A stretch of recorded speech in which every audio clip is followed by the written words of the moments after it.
welcome to this special discussion here on CNBC-TV18 as we celebrate 10 years of the India Business Leader Awards. I'm Shereen Bhan. Today we're going to talk about leadership and whether India has been future-proofed enough. Joining me is the preeminent jury of the India Business Leader Awards. Let me start by introducing them to you. Let me start by introducing them from the right. Mr. D. Shivakumar, Mr. N.R. Narayanamurthy, Mr. D. Parikh, Nainalal Kidwai and Cyril Shroff. Appreciate you joining us here. You know, in the context of the issue of leadership, Mr. Murthy, let me start by asking you, and everybody's talking about India. The World Bank is talking about the Modi dividend. The stock markets are talking about the Hope Rally. You know, we've now seen a position where people are talking about a possible re-rating of India. Just in terms of the leadership change and what the new leadership is promising in terms of economic reforms, the pace of reforms, what do you make of the India story, and do you believe that we are at least future-proofed for the next 5 years as far as India is concerned? Well, I think Mr. Modi is a very charismatic personality. He has brought a new sense of confidence. He has created high aspirations for our people. This is the first step in any leadership task. The second step is to ensure that people work hard, are disciplined, bring in some new ideas and make sure they happen. So the first step to some extent has been done. We still have a long way to go, and I'm positive, knowing Mr. Modi as I do, he would certainly make sure that other steps also happen. Mr. Parikh, you know, the sense one gets is that while people like what they hear in terms of what this government is articulating, they want to see the climax. They want to see how this is all going to end. The proof of the pudding is in the eating, so to speak. Are you cautiously optimistic, nervously optimistic, or just confident about the India story today? No, I'm reasonably confident about the India story. You know, the changes that Mr. Modi has to make are most of the changes are legislative changes. Labor reforms, land acquisition, GST. These can't be done in a hurry. This takes time. And, you know, but the Prime Minister is leading from the front. He has created huge expectations, and not only in India, but all over the world. So but the risk of creating huge expectations is also that if you don't live up to those expectations, then the disappointment is equally high. But if we want to get back in 3-4 years to the 9% GDP growth, we need to have high expectations. But do you believe we are likely to get back to the 9% well, kind of GDP growth? I personally think every year we can increase at least 100 basis points of GDP growth. Without legislative reforms? Well, with some legislative reforms. Okay. Naina, would you agree? Get back to a 9% kind of growth trajectory with some legislative reforms over the next 3 to 4 years? I believe we have some low-hanging fruit. GST is one where analysis suggests that you add 2% just by bringing it in. So these sort of reforms, which are very clearly on the agenda of this government, in fact, one of the first things our finance minister did was begin to tackle this, are in fact some of the ways that this government could very quickly achieve this. And I do believe that the natural rate of growth for India has to be at 8%. We've been there before, and we can get back there very quickly. But, you know, things like the GST, as Mr. Parikh was saying, requires legislative change. If you just look at what happened in the first session of this government in Parliament, we didn't really see very much headway as far as legislative action was concerned.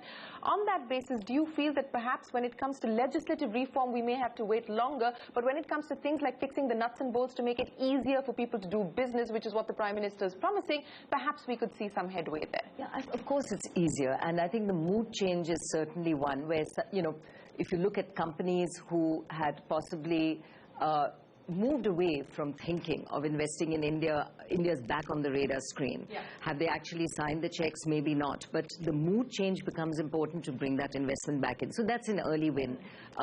Individuals and people, I think, you know, we were in the US at the time of our Prime Minister's visit, and the interest again in the talented non-resident community to return, to give to India, also begins to win in an environment of hope and progress and change. So I think these are some of the early benefits that India does gain from, even while we wait for the tougher legislative changes to happen. But I still believe there's a lot that you do need legislative changes. Tax administration. tax administration isn't about legislative change. It is about the way we execute on existing tax laws and tax reform therein. And those have got to be easy wins. Mr. Shroff, would you agree that while the mood has changed, the checkbooks are out, but the checks are not being written just yet? What is it going to take for the checks to be written?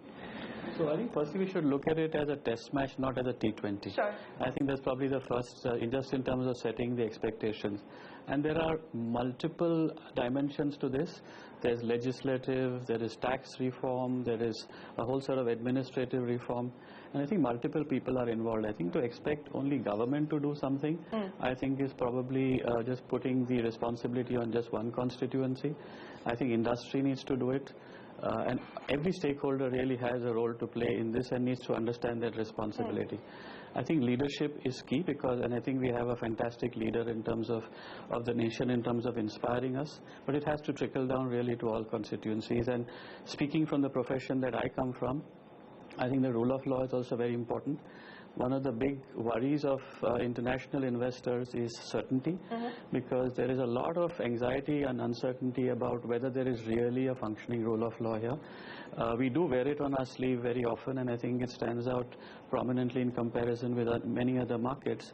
But then you have a lot of investment theses on critical large investments which suddenly just vanish. For instance, the coal world. Exactly. There are a few like that, and didn't want to mention a specific case, but that spooks out investors a lot. So I think it's much more holistic. We need to sort of take our time over it and do it thoroughly and sensibly, and not expect any immediate sort of outcomes in the short term. I think the journey is well set, the direction is very clear, and I'm very, very hopeful. I quite agree with both Naina and Deepak Bhai. So, Shiv, let me get you to wrap up this part of the conversation before I move to the next issue. The journey is well set, the direction is clear, there is alignment between what the government is articulating and what the government is hopefully going to do in terms of policy and reform agenda. How confident do you feel that the consumption story is going to be back, that the investment cycle is going to kickstart and revive? That's a good point. So, at the big picture level, is there a clear vision or a statement of vision? Almost certainly is. Okay, has that been able to energize people across the country and across the world? Absolutely yes. But very clearly that needs to translate to specific plans. To the external world, they need to have confidence that India is a good place to invest in, is a consistent place for the future. In the internal world, which is in India, we need to create 12 to 15 million jobs. Otherwise, all this will lead to more social strife if you don't create enough jobs. So I think that's the balance one needs to do. And you have to pick the right industries to see where the consumption story is really going to come through. If you do not really get Rural Act right, it's unlikely that the consumption story will come, because it's really buoyed up the consumption story for the last 2 years. So you really have to look at geography and the industries to get the right mix. I want to pick up on a point that Mr. Shroff made there, that it's not just about the government and what the government does or doesn't do, but each stakeholder has to look at using this opportunity and capitalizing on this opportunity. Let me ask you, Mr. Murthy, we just had some data come out yesterday or a couple of days earlier, where of the top 100 brands in the world, there is one brand which is has Indian parentage, or at least has been acquired by an Indian company. There are no other Indian brands in the global list of top 100 brands. So, we can put the onus on the government, but what about industry, and what industry needs to do to also establish world-class, reputable brands? Well, you're right. By and large, the success of the Indian industry abroad has been in B2B. The software industry is primarily in B2B. If you want to create powerful brands, you have to go to B2C. Therefore, our banks, our consumer manufacturing companies, and FCMG companies, these are the companies that have the potential to create huge brands, as long as we provide better than world-class products at attractive prices and invade every shelf in every supermarket and make it used by every household. I think that is the way to create consumer brands. I think right now we are still at a very early stage of B2B interaction. But Shiv, wouldn't you agree that this requires a reorientation, so to speak? Indian companies need to move beyond labor arbitrage, low-cost arbitrage, need to think more in terms of differentiation, specialization, extracting a specialization premium, building a brand. Don't you think that kind of reorientation is yet to happen as far as Indian industry is concerned? Absolutely. With the exception of a few. Yeah, you mentioned the report. So Apple's got $100 billion turnover roughly. Their brand value is about 110, 120. So that's about 1:1.1. If you look at any business in India, that ratio is 1:0.1. So a $100 billion business in India has a brand value which is 10 billion. So that ratio is very different. Why does that happen? If you don't go up the value chain in innovation, in design, in consumer and customer impact, you will not get that brand value. So I think we need to move from the business of business to the business of brands. Indian businesses value market cap ahead of brand value. So till that mentality shifts, you will not get brand building. Mr. Parekh, are we likely to see an Indian financial services company compete globally and be part of these lists that one talks about? I think we will over time. You see, most Indian companies, Indian banks were all concentrating all these years in the domestic market. Sure. Because the domestic market has huge opportunities. Then the rural market opened up. So everyone is concentrating on that. It is just the last few years when again the slowdown happened. So people again became more cautious. Indian corporates became cautious. But I'm sure in the next 5 years you will see Indian banks or Indian institution or brands going abroad, and some beginning has been made. I'm sure in the next decade you will see half a dozen in that list of yours. Well, what do you see as the biggest challenge to be able to do that? There is no challenge of foreign exchange. Earlier that was the biggest handicap. We were not allowed to invest abroad. That has changed over the last few years. So there's no regulatory hurdle in that sense. There's no regulatory. You see, you have to compete in different countries with those local brands. And if you just see how Indian banks are performing in Singapore or in London, they're not doing that well. They've been there for 20 years, 30 years. But the Indian institutions abroad are unfortunately not doing well because they cannot, as the foreign companies here, foreign banks in India, can never compete with State Bank by lending money because their base lending rate is always much, much higher than the state banks or the public sector banks. So we have the same issue when we go abroad.